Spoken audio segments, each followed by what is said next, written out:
Hello there, my name is Rich. The first time I see my channel, you should review cartoon series, anime series, so up and computer random, and today we're going to talk about HouseBroken, the first episode. And this is basically my first impression of the series, and I have to say, it was okay. I mean, it's one of those that when the show came out and showing all the trailers, I was sort of scared because it seemed to be kind of bad, especially all the jokes that they showed in the trailer, using not the best jokes. You just like, this is a show I have to probably review the whole series, and it looks like it's not even trying.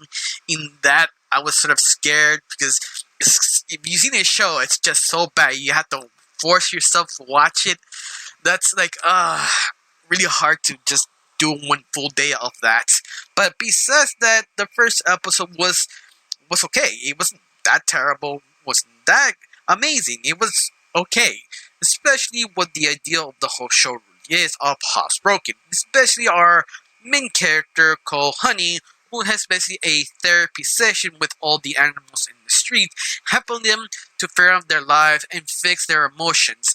But interesting, today's therapy was a special one because one of their members passed away, Big Cookie. You can see everybody sort of reacting to figuring out what to do, especially Honey, who trying to tell them should we move on and bring a new member, but at the same time nobody really wants to, and they're trying to figure out, okay, this is okay, this is not okay. But let's focus on a little bit on Honey first to understand her emotions, because the whole episode kind of show you she's sort of dreaming about dreaming this great ocean. She's like a mermaid living her best life, but at the same time sort of missing Big Cookie because she was basically her best friend. Of course, she has other people, her friends, with her, but once more, she sort of has a special connection. But honestly, she's trying to basically replace that sort of empty spot with a new member, but the rest of the group doesn't want to because they're not ready for it. But Honey really didn't listen, and she still dragged someone back in, and maybe it was a bad idea because everything would happen of the next session with this new member sort of blur her face because she sort of betrayed her ideals that she should have waited. She should have waited to talk to the others, calm down, let them kind of heal slowly. And that's what actually happened on this the first episode. You have to say it was interesting because it kind of fell into sort of kind of category of therapy session. What I mean basically is this therapy session basically shows you all the characters, how each character sort of bounce around each other. Show you this show is focused on character the most.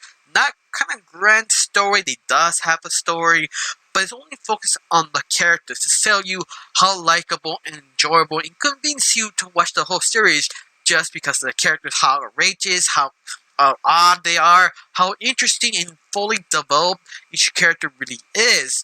But the only problem is it's still a first episode. That's why they focus on Honey. Yeah, I feel Honey was a pretty interesting character. I mean, you see her sort of incomplete. I mean, she likes helping people. Every time she has the chance, she talks to someone else. Like, oh, you want some help? I have this therapy if you want to join. Like a true therapist. But at the same time, she feels sort of empty. Like she's sort of unfulfilled.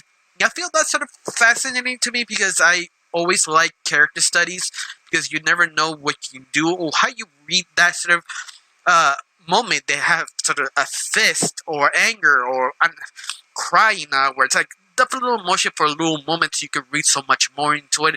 But at the very end, it was kind of interesting to see Honey sort of kind of in denial that no, I just need a new character, a new member of this group. At the same time, it's sort of she needed to remember. She needed someone to talk to her, to get her out of her own mind. Her best friend passed away, but she was sort of denial.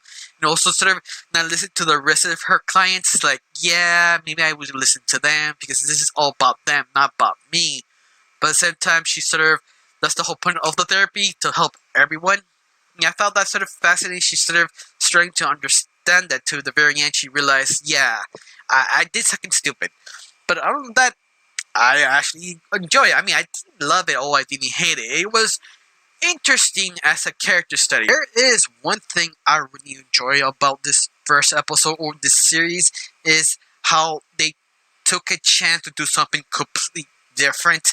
Usually Fox is just sort of stubborn in doing the same BS over and over again. A family is broken and the area are kind of odd and destructive. That their MO. They don't do anything else.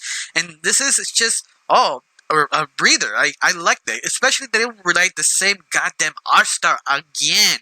This is completely fresh, a different idea, different art style, and they're fully committed to it. Even that I feel they need a little bit more rewrites of this first episode, I'm willing to watch the whole series. Hopefully, get so much better later on because they have so many characters. I mean, you can do so much with these characters. It's just you have to find the dynamic and the certain things each character work well. But other than that, I feel this has a chance. You just need time. I don't know you. If you've seen the first episode, do you like it? Do you hate it? You think the comedy is good, bad? Tell me down below. Let me know. I got really nothing else to say. Just thank you for watching. Don't forget to subscribe and have a wonderful day. Bye.